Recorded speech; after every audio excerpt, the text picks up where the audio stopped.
மற்றொரு வீடியோவில் சந்திக்கிற மகிழ்ச்சி. இன்றைக்கு நான் பார்க்குற விஷயம் என்னென்னு சொன்னால், இப்போ நடக்கிற ஏடியோ திறந்த போட்டி பரீட்சையில் ஒரு முக்கியமான கேள்வி வினா பத்திரமாக வர வினா கிரகித்து இதோட ஒரு அறிமுகம் ஏற்கனவே போட்டிருந்தாலும் இதுக்கு மேலதிகமாக இந்த ஒரு வீடியோவை உங்களுக்கும் நான் வழங்குறேன். என்னென்னு சொன்னால், இந்த கிரகித்தல் என்பது வெறும் வாசிப்பு திறன் இல்லை, அது கொடுக்கப்பட்ட தகவலிருந்து சரியான கருத்தை மிக வேகமாக தேர்வு செய்வதற்கான திறன் தானே அது. அதெல்லாம் அதை தனி ஒரு பாடமாக வச்சுக்காங்க. இந்த பர்சன்டேஜில் முடிக்கும் நேரத்தில் முக்கிய கருத்து மறைமுக பொருள், சொல் பொருள், தலைப்பு, ஒரு வசன சுருக்கம், இன்ஃபரன்ஸ் போன்ற வினாக்களை எப்படி சமாளிப்பது என்பது ஒரு தெளிவு உங்களுக்கு கிடைக்கிறதுக்கான வாய்ப்பு இருக்கு. குறிப்பாக பரீட்சையில் நேரத்தை வீணாக்காமல் புள்ளி வரும் நடைமுறையை கட்டாயம் கவனிக்க வேண்டி இருக்கு. ரைட், முதல்ல பரீட்சையில் நம்ம இடத்த கொஞ்சம் புரிஞ்சு கொள்ளணும். என்னன்னா, ஏடி ஓப்பன் காம்படிட்டிவ் எக்ஸாமில் 2 பேப்பர் காணப்படும். ஒன்று கிரகித்தல், மற்றது பொது உழைச்சார்பு. இதில் தலா 100 புள்ளி காணப்படும். ஒவ்வொரு பேப்பர்லையும் குறைஞ்சது 40% பெறணும். என்ன இன்டர்வியூக்கு அட்டென்ட் பண்ணாங்க.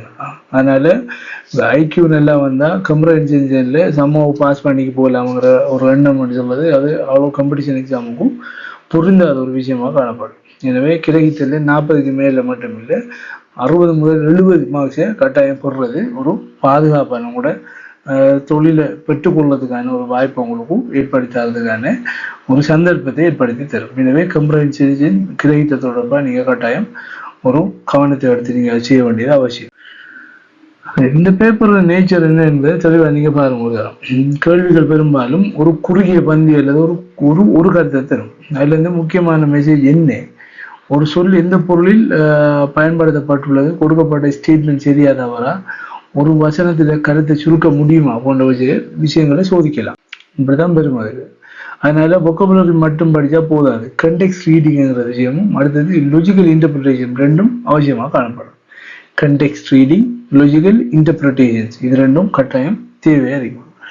இது முக்கியமாக கிரகித்தல்ல எல்லா போட்டி பரீட்சைகளையும் பயன்படுத்தப்படுறதும் அடுத்தது பரிசீலிக்கப்படுறதுமான விடயமாக காணப்படும். இப்போ நாம இந்த விஷயத்தையும் நாம் ஒரு தரம் கவனமாக இல்லாட்டி இது உங்களோட ஏன் இது நடக்குதுங்கிற விஷயத்தையும் கட்டாயம் தெரிஞ்சு கொள்ளணும். கிரகித்தல்ல அதிகமாக புள்ளி இழப்பதற்கு காரணம் அறிவு குறைவுன்னு சொல்ல விஷயம் இல்லை, உங்களுக்கு எல்லா விஷயமும் தெரியும். ஆனா ஃபீடிங் ஹெபிட்னு சொல்ல விஷயம் இல்லாமல் இருக்கிறதால இந்த கிரகித்தல புள்ளிகள் விளக்கப்படும். இதுல முதல் தவறு என்னச்சுன்னா, எல்லா வார்த்தைகளையும் சம அளவில் முக்கியமானது போல வாசிப்பது, எல்லா விஷயங்களையும் முக்கியமானது போல வாசிக்கிறது. 2வது விஷயம் தவறு என்னச்சுன்னா, மெசேஜ் அதாவது தந்திருக்கிற பந்திக்கு வெளியே உள்ள நம்மளோட அறிவை ஆன்சருக்குள்ள கொண்டு வரும். இது அநேகமாக செய்கிற ஒரு விஷயம். மெசேஜ் உள்ள பத்திக்குள்ள என்ன கேட்டிருக்கோ அதை நாம விடையாக எழுதணும். வெளியாக இருந்து கொண்டு வர்றது அதுக்குள்ள செயற்படாது. 3வது விஷயம், ஆப்ஷனில் ஒரு பகுதி மட்டும் மெசேஜுக்கு பொருந்தினால் முழு ஆப்ஷனையும் சரி என்று எடுத்துக்கொள்வது. அதாவது அந்த ஆப்ஷன்ல வச்சிருக்கிற விஷயத்துல பாசிரியா சரி இருந்துச்சுன்னா அது முழு பந்தியும் அதற்கான கருத்தாக எடுத்துக்கொள்வது. இதுவும் ஒரு பாரிய தவறாகும். இப்போ முதலாவது ட்ரிப்ஸை கவனமாக நாம தவிர்க்க வேண்டி காணப்படும். அதாவது இதுல புள்ளிகள் ஏன் விளக்கப்படுறாங்கிற விஷயத்துல இங்க பார்த்த முடிச்சுன்னா, பந்தியை முழுவதுமாக வாசிக்கிறங்கிற விஷயம் நமக்கு டைம் கன்சியூமர் கூட்டும். ஆகவே அதை நாம் என்ன நினைச்சோன்னா கட்டாயம் தவிர்க்கணும்.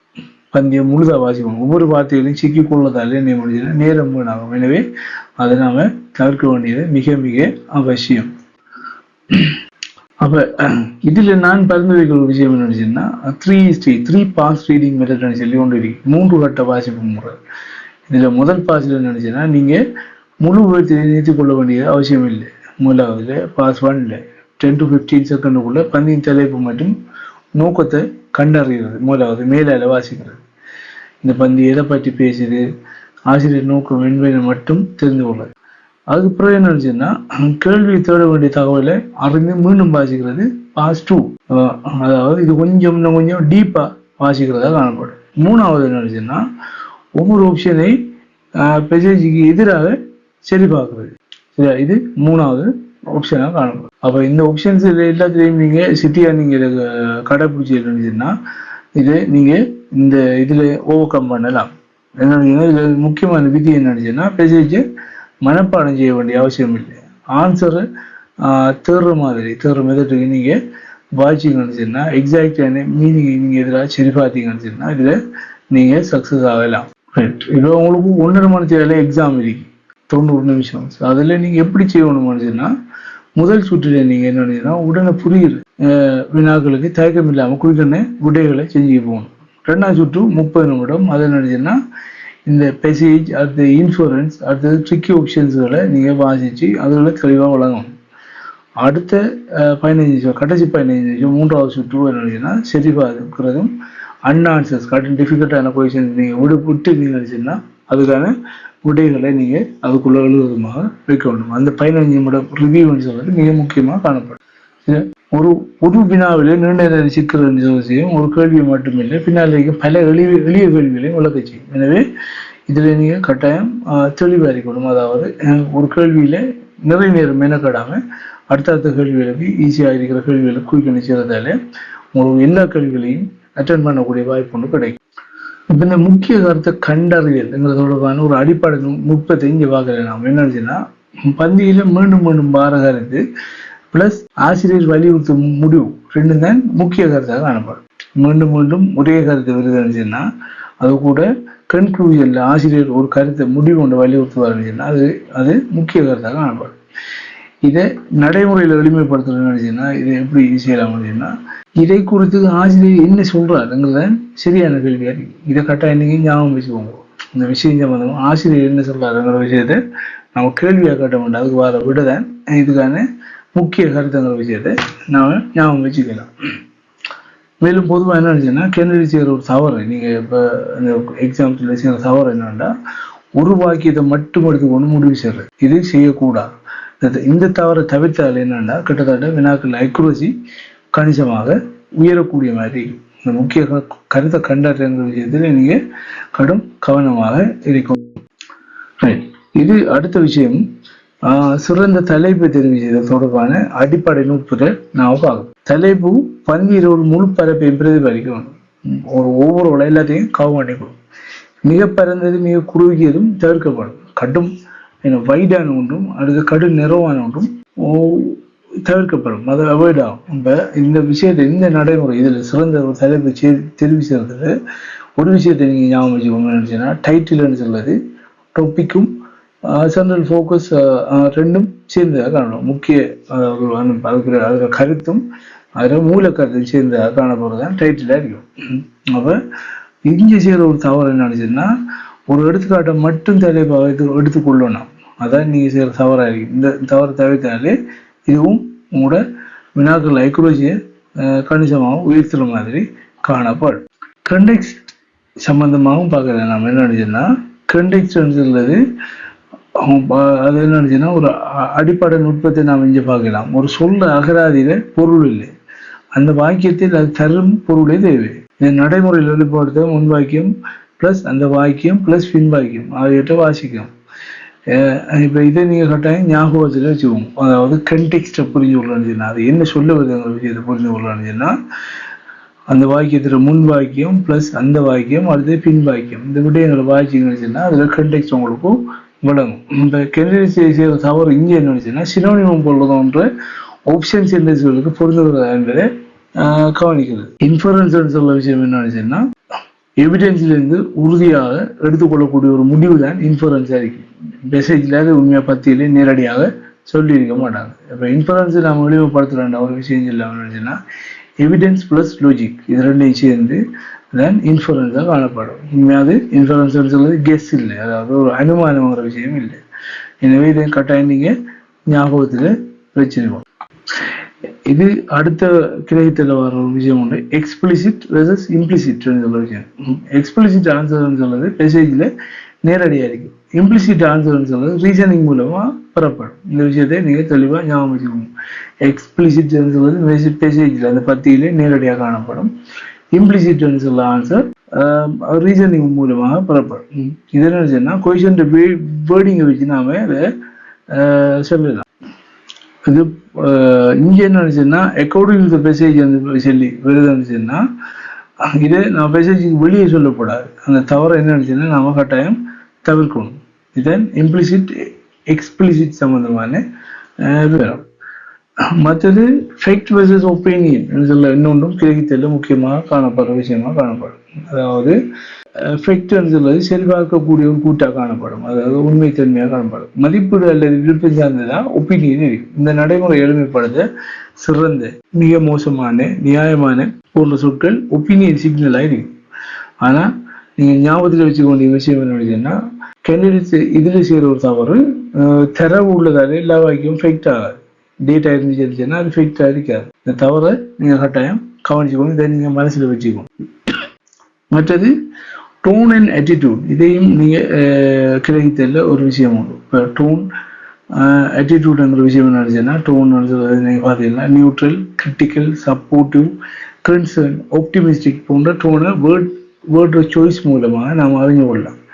இது கன்க்ளூஷனையும் கவனிச்சு நினைச்சுன்னா விளங்கும் உங்களுக்கு என்ன நினைச்சு இது எந்த டோன்ல இந்த மெசேஜ் சொல்லப்படுது இல்லை எந்த டோன்ல இது வருதுன்னு சரி.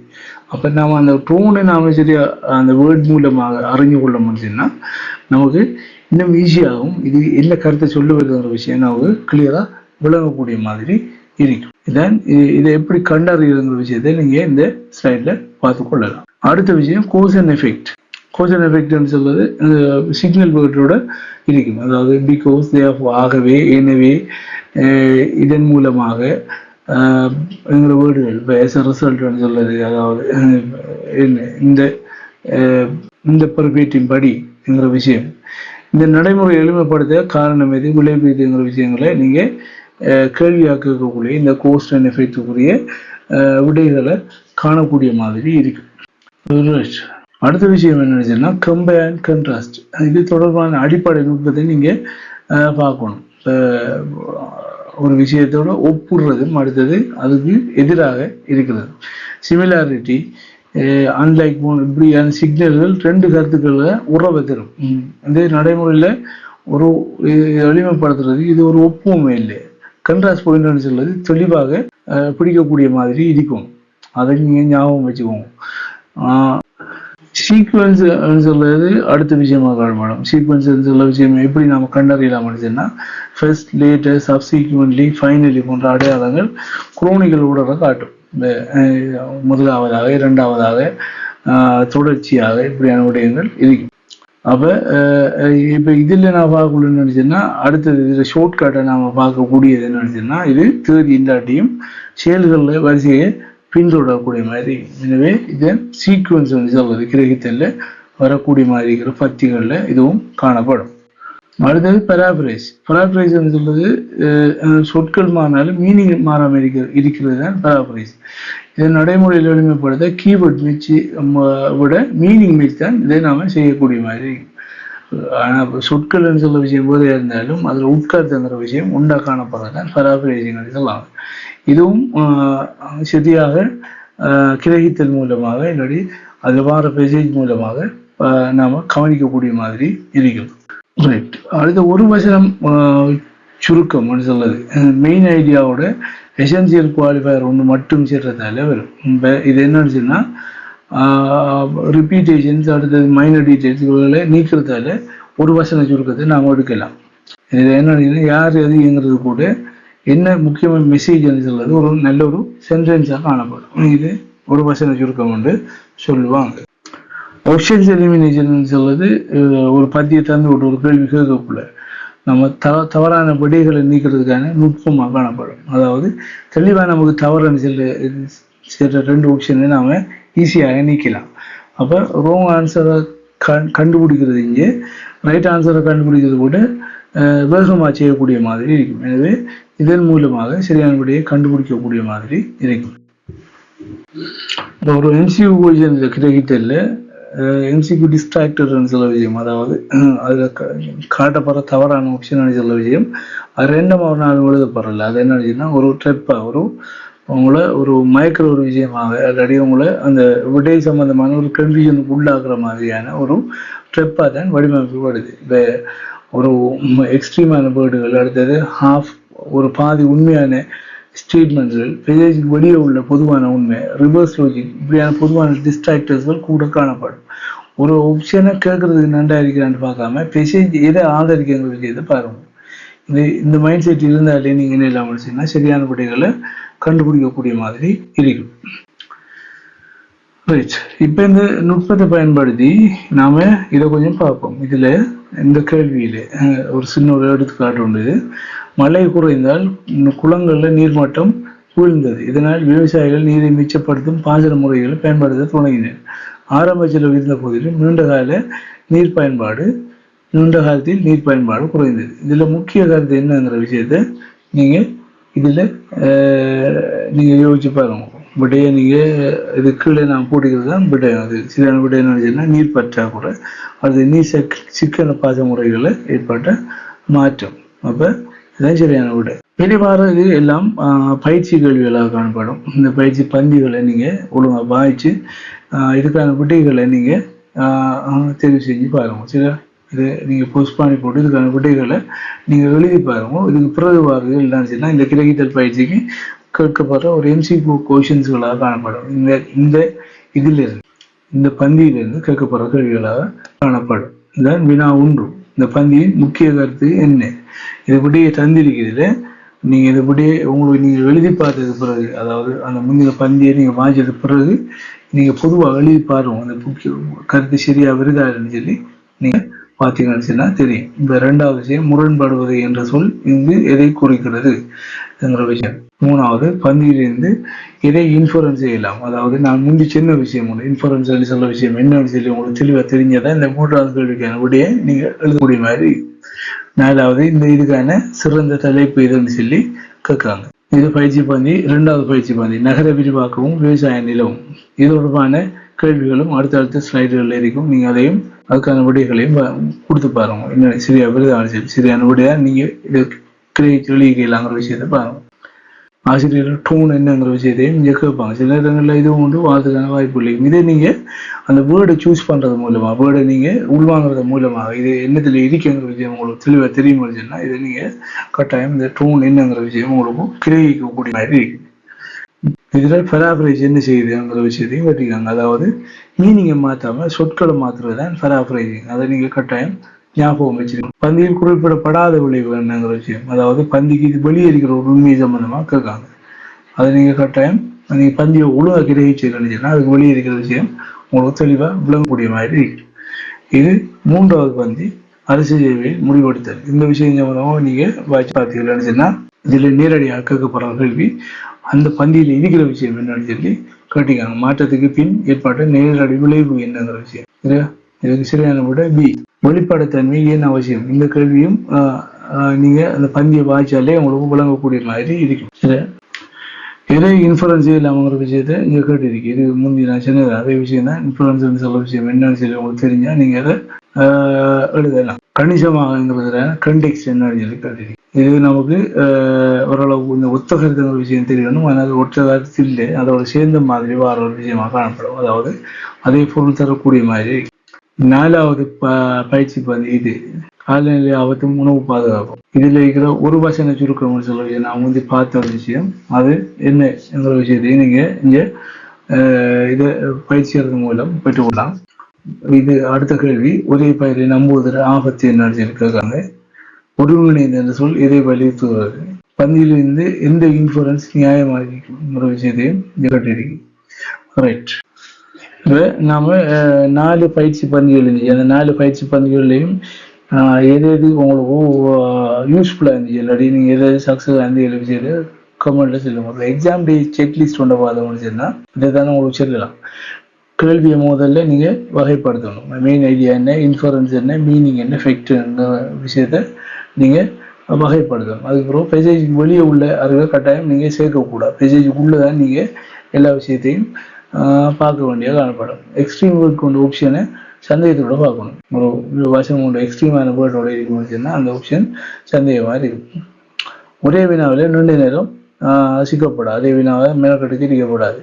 ஆன்சரை மாற்றுவதற்கு தெளிவான காரணம் இருந்தால் மட்டுமே நாம் மாற்றணும். இல்லாட்டி திடீர்னு சொல்லி எல்லாத்தையும் ஆன்சரை மாற்றிக்க இருக்கக்கூடாது. ரைட். இது தான் வேள்நாள் கிரகித்தல் பயிற்சி திட்டத்தில் நான் இந்த வீடியோவில் தொடர்ச்சியாக கொண்டு போகிறதுக்கு இருக்கிற விஷயம். டே 1 இந்த மெயின் ஐடியா ப்ளஸ் டைட்டிலுங்கிற விஷயம். அதிலிருந்து நாம் 7வது நாள் ஒரு 90 மினிட்ஸ் ஃபுல் மூவ் கொண்டு நாம் பார்க்கலாம். ஃபைனலாக அவங்களுக்கு சொல்ல வேண்டிய ஒரு விஷயம் என்னன்னு சொன்னால், கிரகித்தல் சொல்லி வாசிப்பு இல்லை. அதனால் சரியான தகவலில் சரியான நேரத்தில் பிடிக்கிற திறன் தானே அது. ரீட், அண்டர்ஸ்டாண்ட், எலிமினேட் ஆன்சர்ங்கிற விஷயம். ரைட். அடுத்த விஷயம் அடுத்த கட்டமாக என்னன்னா ஒரு முழுமையான ஒரு கிரகித்தல் மொக் டெஸ்ட் உண்டு, நான் பார்க்கலாம். இந்த கிரகித்தல் சம்பந்தமான இந்த வீடியோ உங்களோட நண்பர்களுக்கும் ஏனைய தெரிஞ்சவர்களுக்கும் இது உதவும் முடிச்சுன்னா இதை நீங்கள் அவங்களுக்கும் ஷேர் பண்ணிக்கோங்க. மற்றொரு வீடியோவில் நான் உங்களை சந்திக்கிறேன். நன்றி.